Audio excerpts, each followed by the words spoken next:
Welcome back to another episode of Stand on Guard. I am your host, David Creighton, and welcome to Thursday, September 10th.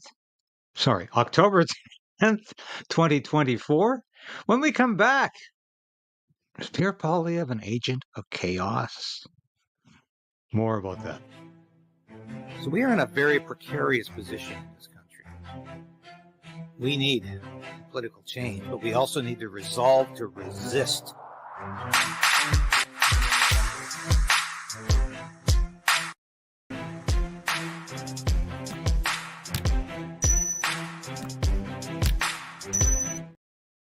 Yes, as Sasha the Cat always said, please like the station and please do it now at the beginning of the broadcast because that helps us beat YouTube censorship. They try to do it every day, but we keep beating them.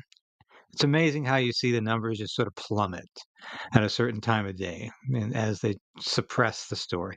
But we're still beating them because there's so many of you who are sharing this broadcast with your friends and family, like I always ask. I plead every day. We're going to be looking at liberals who are pleading in a moment. Literally, they look like they're in prayer. But are they in prayer because it's desperate, or are they begging you to just don't look at the elephant in the room, folks? Don't look at all this corruption and scandal. It's just killing me. What's going on in the House this week? And I have to mention, we're going to start off with a really fun clip here, by the way. But I saw this story last night from CBC. Okay, JP Tasker, on again, off again, as far as I'm concerned with this reporting. Certainly not one of the worst out there. But he says, why has Parliament's work been paralyzed for more than a week? Why has CBC been paralyzed for more than a week? Totally ignoring the fact that the government business has stalled because the speaker said, examine liberal corruption. Yeah, I reported this a week ago. And I had Michael Barrett on my show on Monday. Yes, on Monday to talk about this. CBC hasn't interviewed any of these people. They don't really think this has been an issue until now. You can't really avoid talking about it after a week, though, can you? But CBC can. This just killed me, and I said, yeah, where have you been for the last week, folks? Not reporting on this. So, of course, Parliament remains so-called paralyzed to examine liberal corruption. The House leader, government House leader, Karina Gold, continues to pretend the speaker said, let's send it to a committee. Not what the speaker said, no. And she incredibly pretends that somehow it's a violation of your charter rights if Parliament examines liberal corruption and they send unredacted copies of liberal crap to the RCMP. This is a violation of charter. It's a violation of search and seizure. How stupid do liberals think we are? Well, they think we're pretty stupid because they say, hey, they voted for us last time, they'll do it again. So this is always the story from this government. And it amazes me. I want to start with a clip here from Jagmeet Singh for two reasons. First of all, he confirms what the conservatives have been saying. It's the liberals who are at fault here. And I know Jagmeet's not the best person to take at his word because he can't decide between Monday and Tuesday whether he's supporting Justin Trudeau or not supporting Justin Trudeau. It really depends upon the day of the week. Sometimes the weather or sometimes it's the hour of the day that influences his decision whether he wants to bring down the Trudeau government or he wants to support it and keep propping it up. Yeah, I know all about that. Yeah, he was ripped up the agreement. Yeah, we'll see. It's all about Jagmeet Singh's political survival. That's all this has ever been about. And when he sees he might have a chance to overtake the Liberals as the second party, you bet Jagmeet will jump at a non-confidence motion and a new election, an early election. But I have to laugh at Jagmeet here because he accuses Pierre Poilievre of being an agent of chaos. Now, if you're familiar with the same television that I grew up with, and I grew up with him largely in reruns, okay? I'm not that old. But Get Smart was one of my favorite shows, still is today. I've got all of the shows on DVD, and it is a classic piece of political humor. And let's watch a Jagmeet do his usual routine. We get back to parliamentary business. So right now, the Liberals have to do two things. And we support making sure the government's held to account. They've got to release documents, release the documents. There's nothing that stops them from releasing those documents. They should move ahead and release those documents. They should be held to account. And secondly, the issue that relates to Randy, Minister Boissonnault. Absolutely, he should be held to account, and his colleagues should be held to account and brought before Parliament to explain why he's not justifying these text messages that make no sense. So the government's the ball is in the government's court. They could do the right thing, move forward on accountability, and Parliament can move ahead. It is also very clear, and you're absolutely right to critique the Conservatives. They are, as one of my House leader says, agents of chaos. Comrade, we're all members of chaos. That is true, but your brand of chaos is weak and confused. Only in our country is there pure chaos. Now, this, of course, is I wish we could have shown you the whole clip, but that is, of course, a clip from Get Smart, second season, The Girls of Chaos. We're going to be looking at some of the real girls of chaos in the Liberal government. Well, I suppose we should say women of chaos. But this, of course, was an allusion in this great little scene here about how China and the Soviet Union had separated ways because China thought the Soviet Union was too decadent and they had a brand of communism that was not pure enough. So chaos, of course, in the show represents world communism. Sometimes it represents Nazism, but it represents this totalitarian threat. And they always poke fun of the way the United States dealt with it, how spies dealt with this international threat. But that's a clever allusion to China in this scene here. Well, let's get back to so Pierre Poilievre is an agent of chaos. That's K-A-O-S, right? No interest in letting Parliament work, no interest in ensuring that people get any help, no interest in seeing bills move forward. That's true. The Liberals should just provide the documents. Speaker, for years they've known Sami Doon as a known terror affiliate. Now, this is hilarious here because, yeah, it's yes, it's all about Pierre Poilievre not wanting to do anything. Well, he's the one trying to get these documents made public, or at least given to the RCMP. But here's my old friend Shuv from Calgary, and he actually brought up this question yesterday. I would not have known that Tom Mulcair was writing a column for CTV, and that he brought up the very same thing that Pierre Poilievre brought up that got him booted from the House of Commons, namely that Mélanie Joly, one of the girls of chaos, women of chaos, one of the girls of chaos is pandering to the ethnic vote in her writing, and she can't decide who to pander to quick enough because it's all about politics. And Mulcair in the column, we'll get to it in a minute, actually says her position is incomprehensible. On October 7th, they chanted, "We are Hezbollah, we are Hamas, death to Canada, death to America, death to Israel." They incited hate. They incited terror. They burned our flag. Why does our foreign minister fail to act when Canada is threatened? Well, she told Tom Mulcair it's about the demographics of her voters.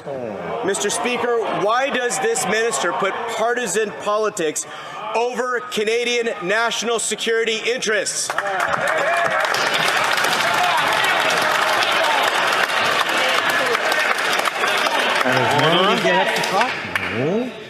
The Honourable Minister for Public Security. Mr. Speaker, our government is deeply concerned about the national security interest of Canadians. That's why we support the law enforcement agencies and the security.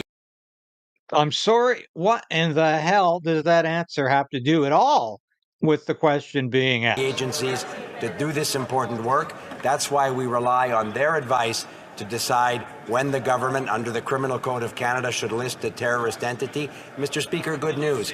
These security agencies are constantly reviewing a whole series of organizations to determine if the threshold has been met. I recently talked to them as late as this morning, and I'm very confident that we'll have some important news very quickly. Now, before we get to the article, Dominic LeBlanc rises in the House and answers a question that was never asked. I don't know what he's talking about. The question was about why Mélanie Joly is pandering, in some cases to Hamas, in some cases to other groups, because it's all about being reelected in a very divided riding. She has no principles on this. I think if anything, she might have said we need peace in the Middle East, which I hope is a given.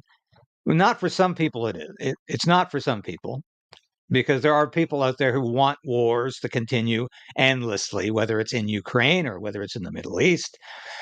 Those people usually have a stake in this, meaning they're making money off the wars because they own stock in armaments companies, and they are part and parcel with the military-industrial complex, which I used to sort of think existed. Certainly when I was in uniform, it didn't really bother me. But when I see how we never, ever can stop a war without starting another one, and how people are getting filthy rich off of the suffering and deprivation of millions of people, then I start to say, hey, maybe this military industrial complex is real. Well, certainly it is. Just have a look at who these companies are and how much money they're making, how their stock has exploded since the war in Ukraine and the war in the Middle East, because they're making profits like they've never seen before, at least since the last big war. These are the same companies in some cases that made billions at the time off the First World War, off watching young men suffer and die in trenches for 4 years. People made money off of that happily. And it was all about making the world safe for democracy, right? Yeah. You're hearing the same blather right now about the war in Ukraine, which has nothing to do with democracy, because Ukraine's not a democracy. It's run by a dictator named Zelensky, who said no more elections in Ukraine until the war is over. So here's this article by Tom Mulcair. And this is the one, this is Mélanie Joly admits that she panders to the ethnic vote in her riding. It's all about how to balance the various issues and how to look like she's on everybody's side at the same time. So it's classic. And I encourage you to have a look at this. Mulcair was probably the best leader the NDP ever had. He was probably leading the wrong party, though. There's a lot of common sense in Tom Mulcair. And I think he's a pretty good analyst on CTV. But he really does decimate Mélanie Joly in this article. This requires what's effectively and a there's ministerial Randy. position. Like, is this the way forward, that every time there's a major natural disaster, the MP vaguely for the area is going to be put in charge of fixing it, or what's... Yes, I don't think it's so much a municipal, it's not a new ministerial position. Right. What the PM's asked me to do is be the lead of the ministers to do the coordination and collaboration inside the shop. And the letter that I received from the Prime Minister means that I have support in the Privy Council office, it means that I have support in the Prime Minister's office, and it means that there will be a number of ministers that will be responsible for meeting regularly to do that. Doesn't mean we can't bring other members around the table, but you can imagine Minister Fraser is going to be very important, Minister Van Dal for Prairies Can, Minister Hutchings because of her experience with Fiona, Minister Sajjan is going to be really important, Minister Guilbeault because of Parks Canada. So look, it's a collaboration and coordination role, and as the Alberta Minister, it's really important that I'm able to do that work with a number of ministers at the provincial level so we can get the work done. But so, as a for example, so then should not have Minister Hutchins been assigned this in the aftermath of Fiona? Like, what, is this a new template going forward for disaster management? And what is I'm missing something. So we can't go back to the past. We're doing this time because we see the importance and well, of course you can go back to the past. The Liberals do it all the time. In fact, most governments go back to the past at one point or another.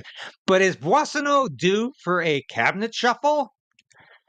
You will note every time a Conservative gets up in the House of Commons and asks a question about Boissonnault and this ridiculous story he's telling about him having nothing to do with this lobbying company while he was minister. It was that other Randy and his business partner, of course, alluding to this other Randy who nobody can identify. Obviously, it's Randy Boissonneau. It's quite clear. But nobody in the liberal ranks is even defending Boissonneau anymore. They just say, blah, blah, blah, blah, blah, blah. It's before the, it's we haven't resolved this yet, and we'll talk about this some other time. So it looks like they're moving Randy another direction here. Like nobody understands disasters better than Randy Boissonneau because he creates them himself. So this is probably a great place for him to be until he's turfed out of the House of Commons in the next election. Hopefully. Because the fire took place in a national park, we have a particular responsibility as a federal government, and so we're taking this move now. I can't speak. Uh-huh.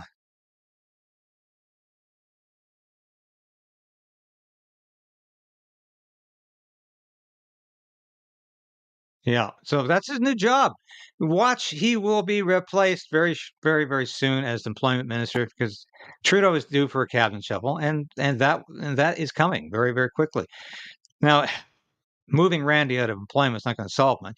But of course, he's always whining and crying about being persecuted, people at his door, people in front of his house, saying horrible things about it. Maybe it has something to do with the scandals you're involved in and nothing else. Maybe, because he's always suggesting it's got something to do with his personal life. It's something to do with that. Has to have something to do with that.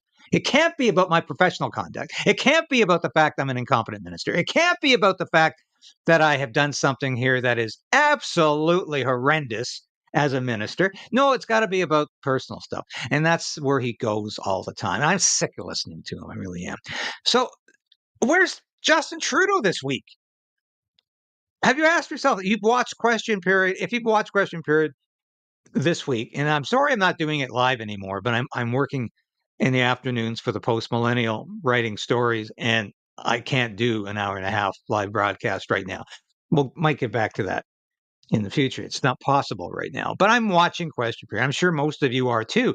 And you're saying, where the heck is Justin Trudeau? And yesterday was Wednesday, and that's the day he always promises his cabinet ministers, I'll be there in the House. I'll be there. I will watch your back. I'll take the tough questions. I'll be there. Of course, he hasn't been there. But why is that? But it's because Justin doesn't do politics anymore. He's there fighting for you and I. He's there doing the people's work. You remember rolling up his sleeves? He's always saying, I'm rolling up my sleeves. We're getting to work for the people of Canada, delivering. It's the same blather from Justin Trudeau. So where's he been all week? The House is paralyzed. He said nothing about it. He hasn't commented on this horrendous scandal with the green slush fund. And of course, I haven't mentioned green slush funds through the whole broadcast, but that's what the issue is here. This is a government agency, Sustainable Development Technology Canada. That's the official name. The other name, of course, is the Green Slush Fund that gave away hundreds of millions of dollars to liberal cronies, liberal friends. Justin Trudeau hasn't commented on this at all. Nope, not interested. So where's he been? Well, guess what? He's in Southeast Asia. Trudeau is in Laos working towards stronger trade and security ties with Indo-Pacific nations. CTV's Judy Trin is traveling with the Prime Minister. And Judy, what's on the agenda? Sandy, after more than 24 hours of travel, Prime Minister Justin Trudeau has landed in Vientiane, and he has brought along his son, Hadrian, for the trip. Trudeau is here to attend the summit of the Association of Southeast Asian Nations, ASEAN. Over the next 2 days in Laos, the Prime Minister will be meeting with 10 ASEAN leaders to discuss strengthening economic ties. After Laos, Trudeau was planning to travel to the Ramstein U.S. Air Base in Germany. That's where Ukraine President Vladimir Zelensky was scheduled to reveal his victory plan over Russia to dozens of allies. But that Ramstein meeting was postponed after President Joe Biden, who was supposed to chair the meeting, decided to stay in the United States to deal with the deadly implications of Hurricane Milton. Yeah. So that's really important. Going to Laos when everything else is happening back here at home. It's Justin Trudeau on the run. I think we have him on the run. There's no question. And do you think he's contemplating his political future? Yes, every day. But let's get back to the girls of chaos here, the real girls of chaos. And here's our fabled finance minister and deputy prime minister, still hanging on by a thread, Chrystia Freeland, as she talks about all the hard work she's doing for Canadians here. Then the Bloc demands remains the same about the OAS, but your government didn't support their motion last week, and I'm going to put something to you that Minister Duclos said yesterday, which is what the Bloc is proposing is not the right way to proceed because it gives more money to affluent seniors than to low-income seniors. Has your government shut the door completely on this demand? So, as I said, I always agree with Jean-Yves. We actually work very closely together. A collaboration, a partnership that was really forged during COVID in the COVID committee. What I would say about the Bloc is we believe truly in having an open door to cooperation with all parties in Parliament. And we have been having some very productive, very sincere conversations with the Bloc. No conversation at all. In fact. Whoops, I think Chrystia might have dropped the ball there. No, they're not having any conversations with the Bloc, which is really neither here nor there, because all the Bloc ever wants to do is suck up your tax dollars for Quebec. And that is what the Bloc's all about. But why would Freeland lie about this, saying that they're having these secret conversations with the Bloc? Well, I think this is a desperate attempt to assure the Liberal caucus that there is plan here. And guess what? There's no plan. Jean-Yves and our House Leader and Steve McKinnon and I had a long conversation last week. No conversation at all. They know what we want. Talking about their proposals, getting an understanding of what were the core issues that were important to them. These are really, really important measures that are, transforming Canada in a positive way. We did working collaboratively with the NDP. We have had no conversation. They know what we want. And either they give us that or they don't. They might try to fix something tasteless and meaningless with the NDP and try something with them. It's happened in the past.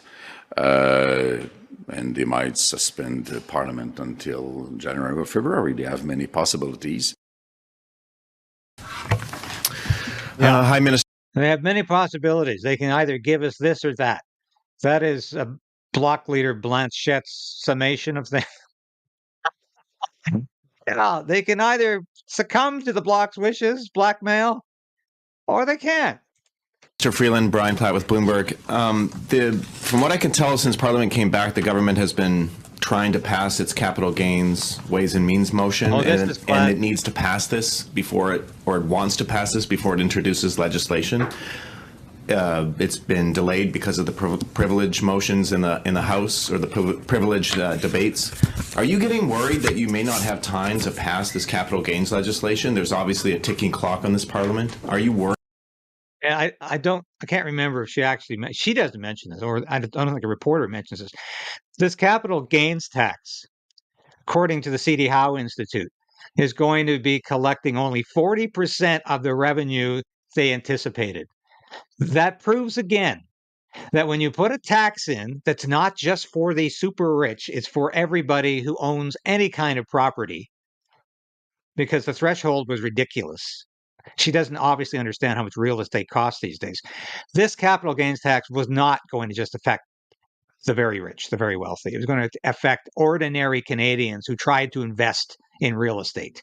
And what happens when you tax people? You don't get the money back. People become less productive, less willing to sell their properties. They're waiting for a better day. Afraid you're going to run out of time? And if so, what do you intend to do about that? No, I'm not. I have confidence that at the end of the day, all of us who have the huge privilege of serving Canadians in Parliament need to and will recognize that our job when we come to Parliament is to work for Canada and Canadians. And that means statement. Not wasting precious parliamentary time with dilatory motions. We'll find out what dilatory motion means in a minute. Yes, she was looking up new words that day. There's no question about that. But do you believe this? Listen to these platitudes. I was elected to work for Canadians. That sounds like something Justin Trudeau says all the time. But watch this. And, it's incredible. The most recent one to seize the House, that's one caused by the Liberals allowing for hundreds of millions of dollars in dozens of conflicts of interest to flow inappropriately to Liberal insiders under a Liberal appointed chair who was found guilty of breaking Canada's Conflict of Interest Act. A majority of members of the House of Commons did vote ordering the government to turn over its documents to the RCMP so that they can review them and take appropriate decisions. But we had Michael Barrett on the show the other day. He said substantially the same thing.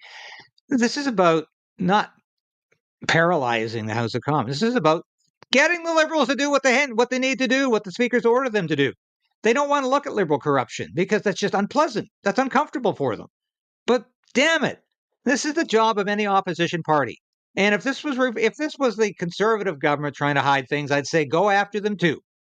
But the reality is it's a corrupt Liberal government that gets more and more corrupt every day.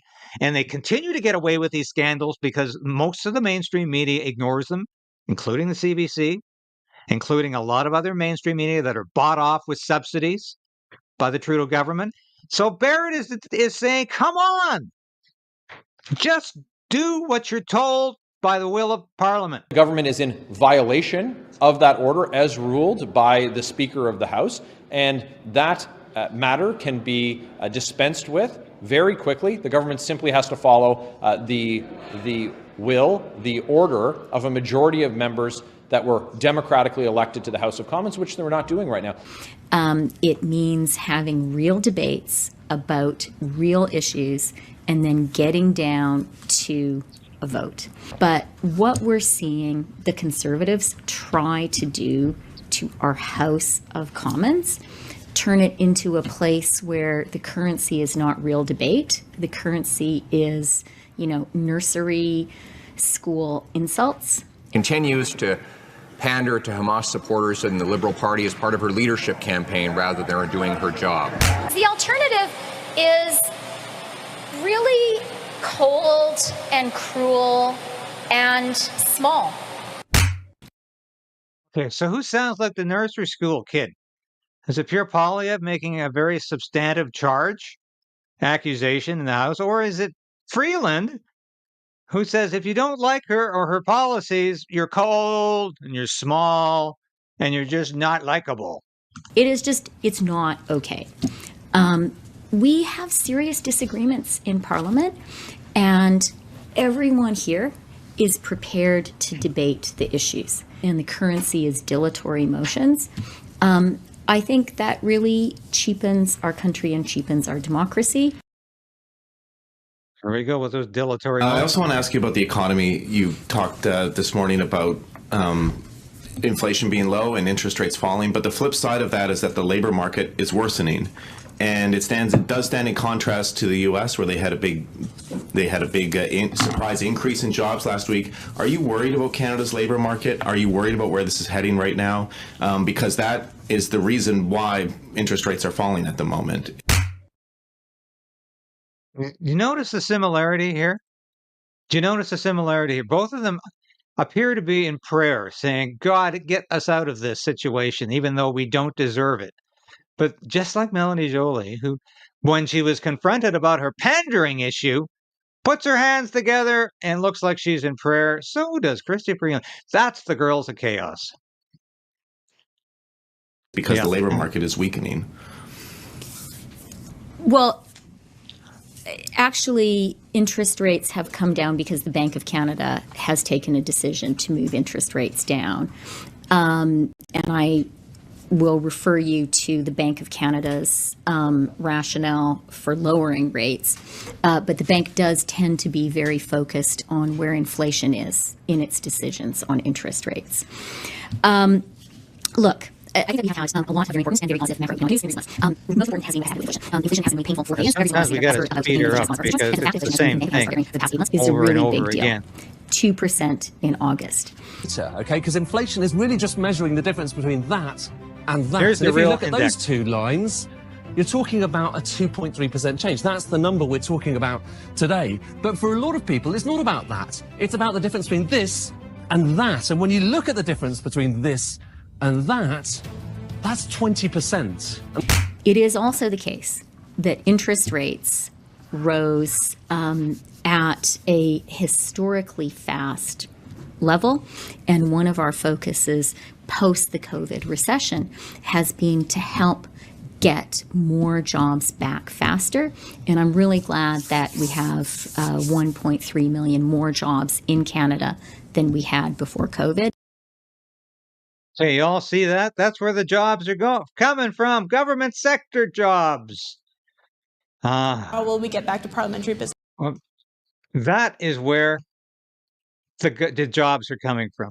They're government sector jobs. They're public servant jobs. That's where Trudeau has been hiring masses of people, absolutely inflating the public purse with this. And these aren't real jobs. This is not indicative of a good economy. It's indicative of a sick one.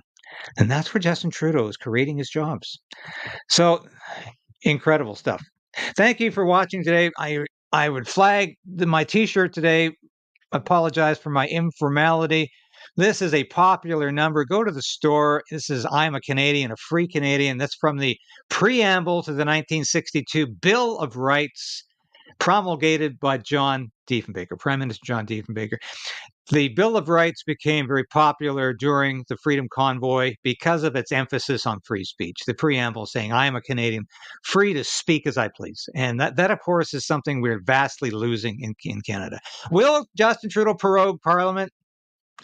It's about 50-50 right now. Don't believe people who say they got an inside track on this and it's going to happen. It is possible, but think of what Trudeau would be sacrificing if he does.